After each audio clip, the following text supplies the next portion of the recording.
Welcome in, everyone. Your Vegas Nation crew here, Cassie Soto and Sam Gordon. After we just witnessed the Raiders, blow the 1% chance they had at the playoffs here.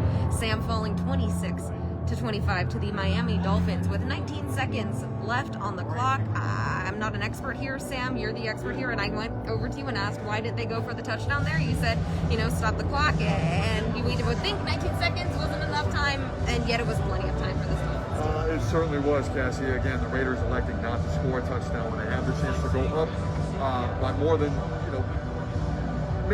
make it so the Dolphins have to drive the length of the field and score a touchdown to win the game. They choose to take 3 points instead and run an extra minute and a half off the clock. I can see the line of thinking there, but if you do that, you can't allow a 32-yard pass down the sideline to an uncovered Mac Hollins. Wide open. Ryan Fitzpatrick came off the bench. I don't know what the Raiders were thinking defensively there. And then on top of that, to boot, Arden Key yanks Ryan Fitzpatrick's face mask. You tackle in 15 yards, and pow, the Raiders, Miami's in field goal range. That was inexplicable, absolutely inexplicable. I am really kind of in shock to see how the Raiders figured out a way to blow that game. But that's what it is. They will miss the playoffs for the 4th consecutive season.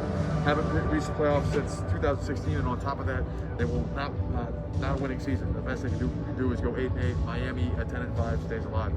And Sam, like you say, they just blew this. It was a terrible loss. We witnessed it here, and I'm still kind of processing it in my head how this all happened, and it's a shame because here I am wanting to highlight Nelson Aguilar and maybe the play of the year in this building. Yeah. And it's going to be completely outshined or outshadowed by this loss. Yeah, 100%. That play you're talking about in question, Cassie, where Derek Carr rolls to his right, finds Aguilar down the right sideline, throws a dime, and Aguilar eludes 2 defenders for an 85-yard touchdown. Really, I'm having the words to describe. Just having trouble to find the words to describe how impressive it was, given the circumstances. Just a back and forth game, and then Myles Gaskin. Again, the Raiders can't tackle.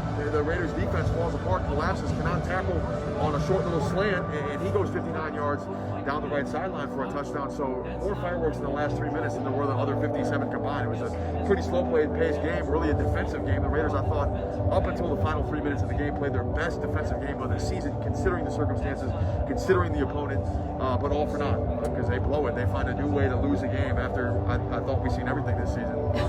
Did everything go downhill for this team after that Atlanta game, Sam? Oh yeah, without a doubt, Cassie. They put forth, at 6-3. They were at 6-3. They have a Sunday night game here at Allegiant Stadium in which they were outstanding, competing against the defending Super Bowl champion Kansas City Chiefs. Lose close, feeling good about their chances. They were in that game, Sam. They were hanging in. They beat the Chiefs this season. 100%, and then they go 1-5 after that, and frankly could easily have been 0-6 if not for the Greg Williams egregious defensive call in New York with the New York Jets that cost him his job. So that's really it was a monumental collapse by the Raiders. Six straight poor performances, and this one wasn't even a poor performance, but with the way that you play at the end of the game, the last 3 minutes, it doesn't matter how well you played the first 57. Really, the last 19 seconds. The last 19 seconds, you guys. I see it in the comments here. 19 seconds. My goodness. Yeah, it was really kind of an unfathomable kind of collapse, kind of in a similar vein to the New York Jets. The way they lost that game to the Raiders, the Raiders gave that one back with the way they lost the Miami Dolphins today. So again, they're not making the playoffs. Ryan Fitzpatrick, or they call him Fitzmagic, I guess, in Miami. Fitzmagic does this thing again and has Miami trending towards the playoffs, and the Raiders again, a new way to lose. Yeah, it's definitely going to be a lot of soul searching here to finish the season. They've got 1 game left in Denver at this point. What does it even mean for this team? Oh, not much. I wonder, personally, if they go with Marcus Mariota at quarterback that game to see what they have. I thought Derek Carr was very solid today, given the circumstances, given the groin injury. He made some big throws to Waller, some big throws to Aguilar. Really did what he needed to do, put the Raiders in position to win that game, to beat a very good Miami Dolphins team.